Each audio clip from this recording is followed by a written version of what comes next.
les mots que vous avez prononcés, ça me touche, mais je vous dirais que souvent, par les temps qui courent, nous mentissons trop, nous passons plus de temps à expliquer pourquoi nous nous sommes trompés, peut-être de bien agir dans le bon sens de la conjoncture actuelle. Et puis, vous pouvez vous poser la question de savoir pourquoi c'est moi qu'on a appelé à introduire un petit peu ces journées concernant cette transformation digitale, la concurrence, la compétitivité. J'y ai répondu par amitié vis-à-vis de mon ami Ahmed Alho. Bien sûr, je connais, il a été évoqué aussi. Mais surtout parce que c'est la communauté des régulateurs. Et donc, il y a une certaine, je dirais, solidarité qui unit les régulateurs. Donc, je vous demanderai un peu de bienveillance à mon égard, concernant ce thème. Voilà. Donc, Monsieur le Président du Conseil de la concurrence, le Président de la NFD, de l'ADB, Messieurs le Président et Directeur, Monsieur le Président du Comité de la concurrence de l'OCDE, Mesdames et Messieurs, c'est pour moi un réel plaisir de prendre part à cette conférence internationale sous le thème transformation digitale, régulation et compétitivité. Je tiens cette occasion donc à remercier mon ami président du Conseil de la concurrence, pour son invitation à le féliciter pour le choix de la thématique, pour la qualité des panélistes nationaux et internationaux qu'il a pu réunir et pour l'organisation de haut niveau de cette conférence. Je suis depuis une dizaine d'années à des évolutions importantes en matière de digitalisation qui impactent de plus en plus nos quotidiens d'individus et d'entreprises. Ces évolutions se manifestent dans les changements apportés à notre manière de rechercher l'information, de communiquer, de consommer, de payer, de se financer, de présenter ou encore de distribuer les produits et les services. Les autorités publiques reconnaissent les énormes apports de ces évolutions en matière de création de nouvelles opportunités d'emploi, de confort, de produits et services personnalisés, de réduction des délais et des coûts et de simplification des liens sociaux. Les plateformes numériques, dites multifaces, et les réseaux sociaux, acteurs clés de l'économie numérique, sont devenus incontournables, à la fois pour les personnes et pour les entreprises, car on y voit de part et d'autre un environnement virtuel où l'on peut exister, penser, s'exprimer et consommer. Bien que de nombreuses caractéristiques du modèle économique de ces plateformes numériques ne soient pas nouvelles, leur combinaison, associée au rythme du changement et à la portée mondiale de certains acteurs du marché, constitue un défi pour les régulateurs et les auteurs de la concurrence et les autorités de la concurrence. Ainsi, de plus en plus d'experts expriment des préoccupations concernant la concentration accrue dans certaines industries, y compris technologiques,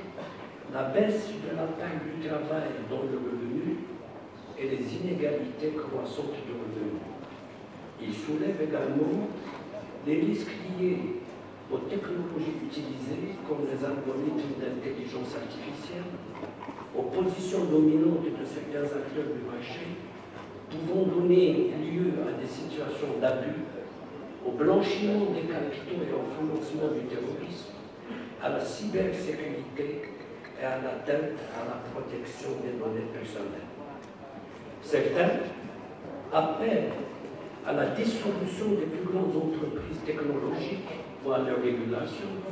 en tant que service d'utilité publique pour réduire les réseaux de concentration, les niveaux de concentration, et diminuer et éliminer l'effet de levier du pouvoir de marché. D'autres observations, avec des investissements importants dans l'innovation, offrant aux consommateurs des produits et services de choix et de haute qualité à faible coût. Les décideurs et les responsables des politiques de la concurrence sont donc amenés à tenir compte de ces diverses considérations pour maîtriser les risques de la digitalisation sans compromettre les avantages qu'elles peuvent apporter, tout en tenant compte des évolutions rapides de la technologie. Mesdames et messieurs, dans cet environnement numérique complexe qui se développe à un rythme soutenu, les pouvoirs publics et les régulateurs doivent constamment s'assurer de la pertinence de l'encadrement juridique et réglementaire nécessaire pour garantir des conditions de développement sain. C'est donc dans ce sens que certaines juridictions ont décidé d'adopter des règles spécifiques pour régir la relation entre les plateformes et les utilisateurs. Je citerai en particulier au niveau de l'Union européenne le règlement Platform to Business, le P2B, le Digital Markets Act, DMA, le Digital Service Act, DSA. Je saute un petit peu tout le référentiel de ces régulations. L'initiative nous dit pour Consumers concernant une meilleure application et modernisation des règles de protection des consommateurs de l'Union européenne. De même, le Royaume-Uni, et dans le cadre de sa stratégie digitale post-Brexit, a publié en juillet 2021 son plan de réglementation numérique dans lequel il a exposé sa vision globale de la gouvernance des technologies numériques visant à promouvoir la concurrence et l'innovation, à assurer la sûreté et la sécurité du Royaume-Uni en ligne et à promouvoir une société prospère et démocratique. Ce plan a été accompagné par une vision pour le futur régime réglementaire de l'intelligence artificielle au Royaume qui sera favorable à l'innovation et adapté au contexte et par une réforme des lois en lien avec la protection des données. Par ailleurs, le Japon, à titre d'exemple,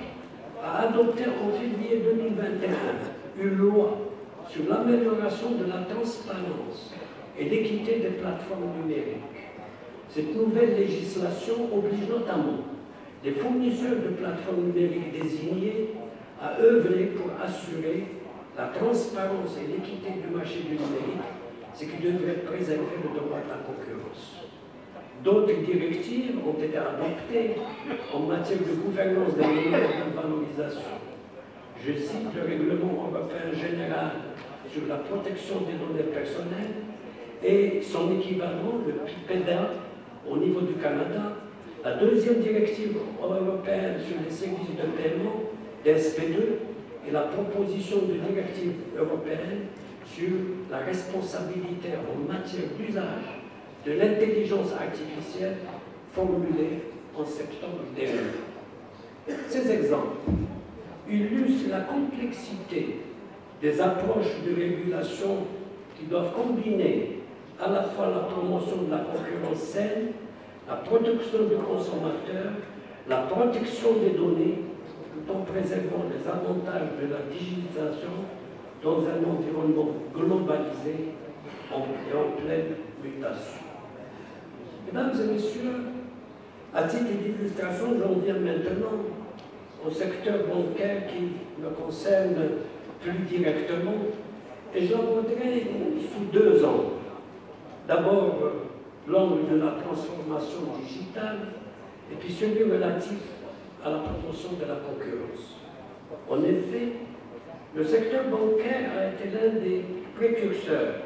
en matière de transformation digitale. Les banques ont entamé depuis déjà plusieurs années une transformation vers le digital en adaptant le processus pour répondre aux besoins pressants d'instantanéité, de rapidité envers le client. On assiste également à une transformation des modèles d'affaires avec l'émergence de nouveaux acteurs, comprenant les fintechs, mais également les opérateurs télécoms, les big tech, qui se basent généralement sur deux modèles ayant des contraintes réglementaires moins rigides que la banque classique. Il va sans dire que l'introduction de ces services innovants participe à la stimulation de la concurrence et favorise une plus grande diversité de l'offre et une réduction des coûts au bénéfice du consommateur. Mais elle induit aussi des risques liés notamment à la stabilité financière, à la protection des consommateurs, au blanchiment des capitaux, financement terrorisme ou encore à la cybersécurité. À l'échelle internationale, la transformation digitale dans le domaine bancaire et financier appelle à une concertation entre les régulateurs et les autorités compétentes afin de pouvoir concilier entre les avantages que cette transformation présente et la maîtrise des risques qu'elle induit. Dans ce sens, le programme FinTech Bali, mis au point par le FMI et la Banque mondiale en octobre 2018, vise à aider les pays membres à tirer parti des avantages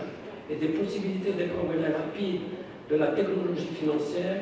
tout en gérant les risques inhérents et édicte des recommandations pour le renforcement de la concurrence et l'engagement en faveur de ce qu'ils appellent des marchés ouverts, libres et contestables. Aussi, la technologie financière dans le secteur bancaire pourrait, selon le comité de Bâle, induire des transformations de différentes formes. D'un côté, les banques établies pourraient continuer de dominer le secteur, proposant un meilleur service à leurs clients grâce aux avancées issues des innovations technologiques. D'un autre côté, ces acteurs historiques pourraient voir leur situation bouleversée par l'arrivée de nouveaux entrants plus agiles et plus prompts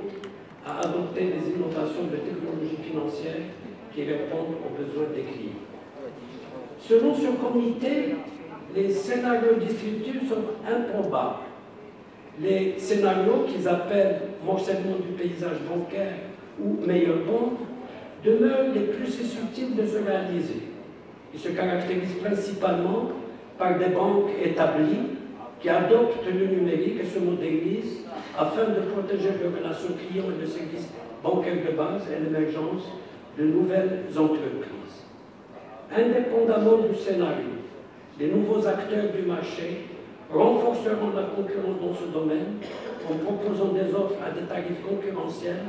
répondant aux besoins de la clientèle, une concurrence que nous devons encourager au profit du consommateur et des services financiers. En ce qui concerne la concurrence dans le secteur bancaire, cet aspect est pris en compte par Banque Mondiale dans le cadre de son rôle de régulateur et se reflète à travers l'application des mêmes règles à tous les acteurs sans différenciation entre les statuts des actionnaires, qu'ils soient publics ou privés, et l'ouverture du secteur bancaire à de nouveaux acteurs. Je citerai les établissements de paiement, les banques participatives ou encore, plus récemment, le crowdfunding qui présente l'avantage de renforcer l'offre de produits et l'inclusion financière. L'analyse de la concurrentialité du secteur bancaire a fait l'objet d'ailleurs d'une étude diligentée par le Conseil de la concurrence en 2013 qui a démontré l'existence d'une concurrence effective entre les opérateurs. À ce titre, Banque Mondiale a œuvré à la levée des barrières pour l'accès aux services bancaires à travers notamment l'adoption par la profession de la gratuité d'une sélection de services bancaires utilisés et encadrer la mobilité bancaire pour faciliter aux clients la décision de changer de banque. Le renforcement de la transparence des services bancaires est également une préoccupation permanente. Ainsi, nous avons introduit les exigences ayant trait à l'affichage des conditions appliquées aux opérations, à la transmission de relevés bancaires à la clientèle, à la consommation annuelle du récapitulatif des consommations et à l'information des entreprises sur leur demande de crédit. Cette transparence sera renforcée davantage encore par la mise en place par le secteur bancaire très rapidement d'un comparateur des tarifs bancaires et dates et valeurs, facilitant à la clientèle le choix de la banque qui répond le mieux à leurs besoins. Mesdames et messieurs, je ne vais pas vous assommer en vous indiquant dans le détail que Banque Maghreb, en tant qu'entreprise, a mis le digital au cœur de son dernier plan stratégique. Cela conduit à la transformation de nos processus, activités internes, notamment à travers un travail de réingénierie et une exploitation avancée des données, dont notre rôle en tant que régulateur, dans la digitalisation et l'émergence d'écosystèmes financiers. Je passe sur le détail, vous le trouverez à travers, je dirais, la distribution de mon intervention avec plus de détails encore. Banque Maghreb a également mené en collaboration avec ses partenaires plusieurs chantiers visant à renforcer le levier de développement de l'écosystème des fintech. Nous avons également engagé dans le cadre d'une commission nationale regroupant l'ensemble des parties prenantes le chantier de préparation de l'encadrement juridique des cryptoactifs qui ont déféré, je dirais, la chronique pendant plusieurs... on nous a reproché de les interdire à un moment donné, mais maintenant il y a une commission avec les différentes parties prenantes qui est en train de finaliser un texte, un projet de texte juridique entourant les cryptoactifs et lancer la réflexion sur l'émission potentielle d'une monnaie digitale de banque centrale avec des comités et avec l'appui à la fois des organisations internationales comme le FMI et la Banque mondiale, et surtout avec, je dirais, la participation des banques partenaires qui nous ont devancé dans ce domaine et où le travail est bien avancé. Nous nous orientons davantage sur une monnaie banque centrale dirigée vers la monnaie de détail plutôt que vers la monnaie, je dirais, de rue. Par ailleurs, une nouvelle dynamique de marché est attendue avec l'introduction prochaine d'Open Banking qui constitue un puissant levier de l'innovation et la recherche de développement dans le domaine bancaire. Mesdames et messieurs, la stratégie aussi de data de Banque Maghreb lancée en 2021 a positionné l'amélioration de la gestion de la gouvernance de la donnée en tant qu'actif stratégique dans un dispositif global qui favorise la transparence sur les données statistiques et produites et facilite l'accès à ces données au profit de son écosystème et stimule la compétitivité entre les différents acteurs à travers une exploitation efficiente de ces données. Mesdames et messieurs, encourager l'innovation et l'utilisation des technologies numériques comme moteur de croissance pour créer des marchés florissants est devenu un facteur de compétitivité à l'échelle mondiale. En tant que régulateur, nous devons accompagner ces innovations tout en veillant à ce qu'elles soient développées de manière responsable afin de protéger la société et de faire respecter les droits des citoyens. Parvenir à cet équilibre est un enjeu majeur qui requiert l'adoption d'approches réglementaires proportionnées à agir en simplifiant les procédures et en offrant clarté et confiance aux entreprises et aux consommateurs, ainsi et surtout une collaboration et une coordination étroite entre les régulateurs au niveau des pays et évidemment aussi à l'échelon mondial. Banque Maghreb et le Conseil de la concurrence se sont bien engagés dans cette voie. La concertation entre nos deux institutions consacrées à la fois au niveau de la loi relative au Conseil de la concurrence et la loi bancaire a été renforcée avec la conclusion en janvier 2020 d'un accord de coopération qui fixe le périmètre de collaboration et d'échange d'informations et prévoit un cadre de concertation et d'échange d'expertise dans les domaines d'intérêt commun.